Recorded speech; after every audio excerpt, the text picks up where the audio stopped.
Sean ustedes bienvenidos en la serie de prédicas que llevamos sobre las parábolas que Jesús dio.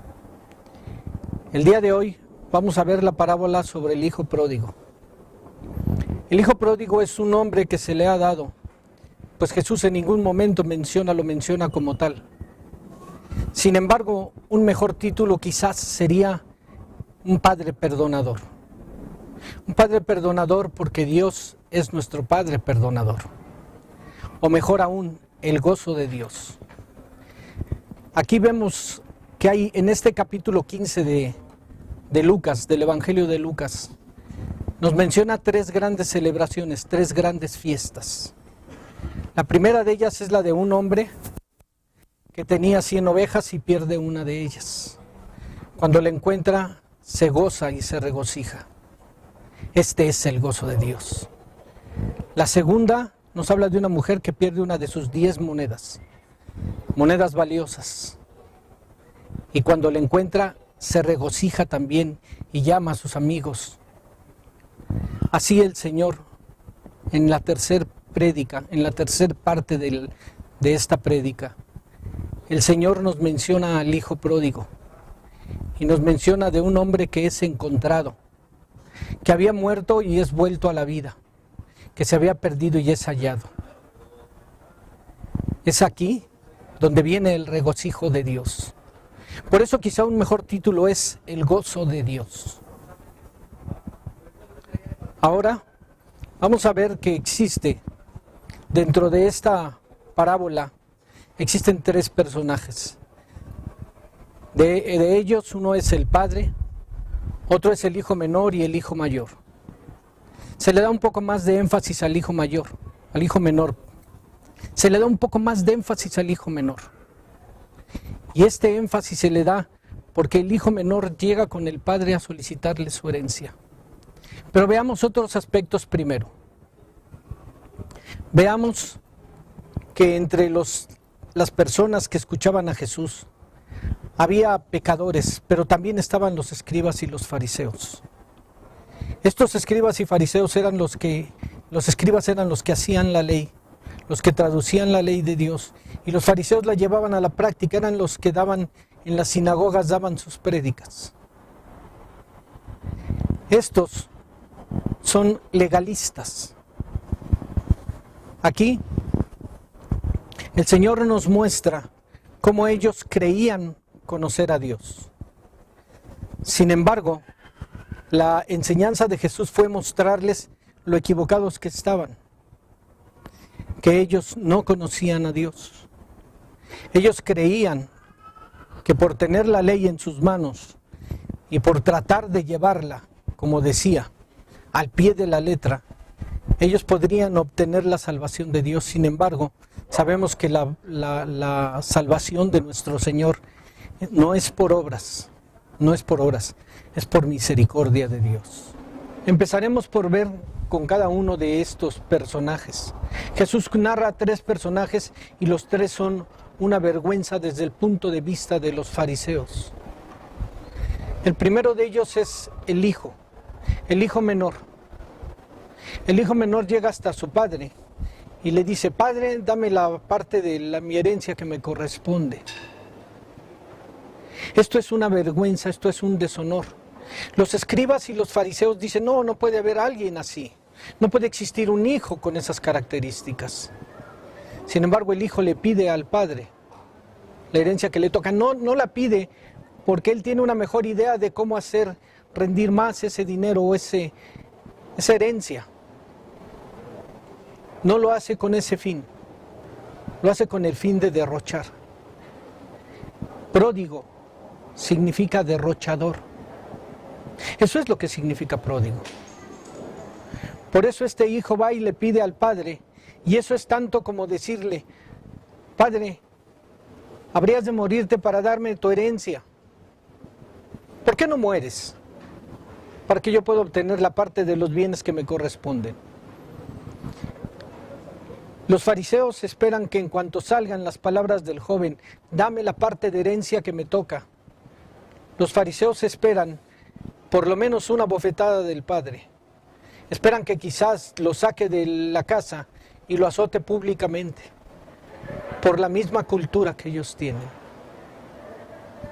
Pero la respuesta es aún más vergonzosa. Y repartió sus bienes. No puede haber un padre así. No puede haber un padre tan débil. No puede haber un padre con un amor tan superficial.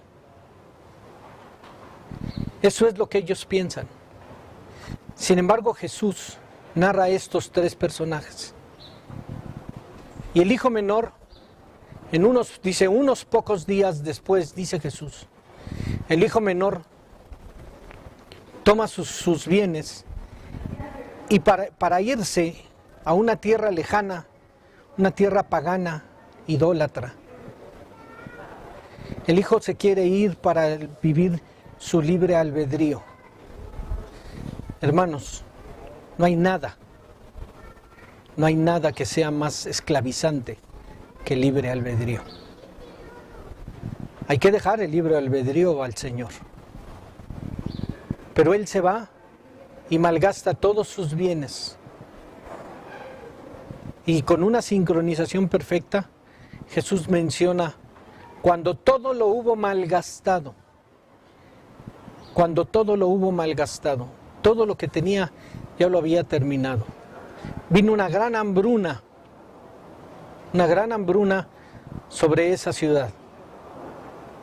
Y una hambruna en aquellos días es una hambruna en la que la gente ya come basura. Y a veces ni basura había para comer. Entonces él se pega a otro ciudadano, un hombre que aparentemente tenía posibilidades. Y este lo manda a su granja a apacentar cerdos. Esto es todavía más indignante, porque el cerdo no es muy bien visto en la cultura judía.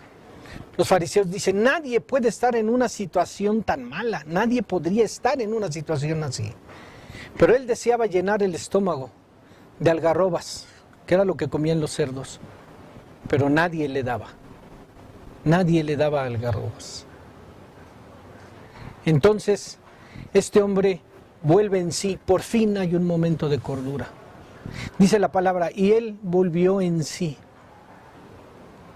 Llega el momento de cordura, llega el momento en el que el hombre serenamente piensa y dice, en casa de mi padre los jornaleros tienen pan en abundancia y yo aquí muero de hambre. Volveré con mi padre y le diré, Padre, he pecado contra el cielo y contra ti, ya no soy digno de llamarme tu hijo, hazme como a uno de tus jornaleros. Y entonces emprende el camino de regreso a casa, sin un centavo, sin un bien, más que la ropa que probablemente ya eran harapos, lo que traía encima, y oliendo a cerdo. Así regresa el hijo a su casa. Y aquí en la historia viene el segundo personaje de vergüenza. El segundo personaje de vergüenza es el padre. La vergüenza es entre comillas, porque es la vergüenza desde el punto de vista fariseo, no desde el punto de vista de un pecador. Todos están escuchando atentamente las palabras de Jesús. Y dice, cuando aún venía lejos, es decir, él todavía no llegaba a la aldea. Cuando aún venía lejos, su padre lo vio y en ese momento tuvo misericordia de él. El padre tuvo misericordia de él, sintió pesar por su hijo y salió corriendo. Déjame decirte que según la cultura del honor, cuando él entrara al pueblo, él sabía lo que le esperaba, él sabía que ese pueblo iba a defender la honra y el honor del padre y de la aldea. Sería castigado, quizás azotado, para devolver un poco del honor que tenían, para devolverle un poco de honor al padre, defendiendo al padre y a la aldea. Y durante días sería un escarnio sobre de él, durante muchos días. Pero llega el tiempo Llega el momento en el que él se acerca, él sabe lo que le va a suceder. Después de muchos años de estar trabajando con un salario bajo, un salario mínimo, quizás el padre, quizás entonces le conceda restitución, es decir, le devuelvan el honor de ser el hijo de quien era. Él sabe lo que le espera al regresar, pero sabe que su padre es bueno, sabe que su padre es misericordioso, sabe que su padre le da de comer a la gente. El jornalero era la escala más baja en la sociedad del trabajo. Era aquel que esperaba en la plaza a que lo contrataran. Entonces, él decide regresar. Él regresa bajo la sabiduría, bajo el conocimiento de que su padre es un hombre bueno, que su padre es un hombre perdonador. Y él vuelve sabiendo lo que le espera en la aldea. Pero cuando él está aún lejos, dice la palabra, cuando aún estaba lejos, su padre lo vio y corrió hacia él. Déjame decirte que en la cultura del Medio Oriente, los hombres nobles no corren, se deslizan. Pero el padre, no importando nada, cargando sobre de sí la vergüenza del hijo, se levanta la túnica, que túnica se dice macabutz, y significa lo que me trae honor. Se levanta esta túnica y corre hacia donde está su hijo y se le cuelga del cuello y él está feliz haciendo una fiesta dentro de su corazón porque el hijo ha vuelto. Y el hijo le dice: Padre, he pecado contra el cielo y contra ti, ya no soy digno de ser llamado tu hijo. Hasta ahí nada más. ¿Qué deja fuera?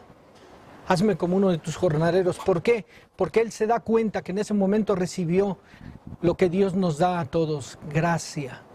Recibió gracia y recibió perdón. No hay restitución del daño, no tiene que trabajar, porque sabe que su padre lo ha perdonado y el perdón del padre es perdón eterno.